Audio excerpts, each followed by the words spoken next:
छिन्नमस्ता महाविद्या की कथा। छिन्नमस्ता देवी 10 महाविद्याओं में छठी महाविद्या है, जिन्हें तंत्र शास्त्र में विशेष महत्व दिया जाता है। उनका स्वरूप अत्यंत अद्भुत और रहस्यमय है।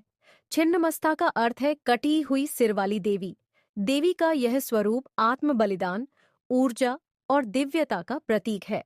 कथा के अनुसार एक बार जब देवी पार्वती और उनकी सहेलियां हिमालय पर्वत पर तपस्या कर रही थीं, तब एक दिन वे भूख से अत्यंत व्याकुल हो गईं।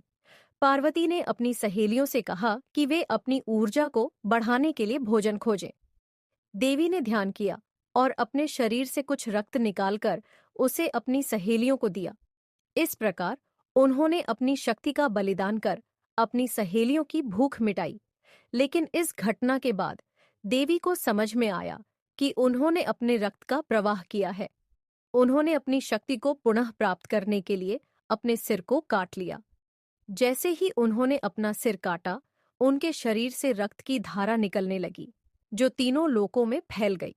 इस रक्त से देवी ने ऊर्जा और शक्ति प्राप्त की और उनकी उपस्थिति ने संसार को जागृत कर दिया।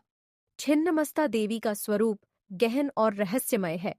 उनके 4 हाथ होते हैं, जिनमें एक हाथ में खड्ग, दूसरे में कटे हुए सिर को पकड़े हुए होती हैं और तीसरे चौथे हाथ में वे अभय और वृद्ध मुद्रा में होती हैं। उनके रक्त से बहने वाली धारा का अर्थ है कि वे अपने भक्तों को अपने त्याग और बलिदान से शक्ति प्रदान करती हैं। छिन्नमस्ता देवी की उपासना से साधक को आत्मबोध, समर्पण और बलिदान का ज्ञान प्राप्त होता है।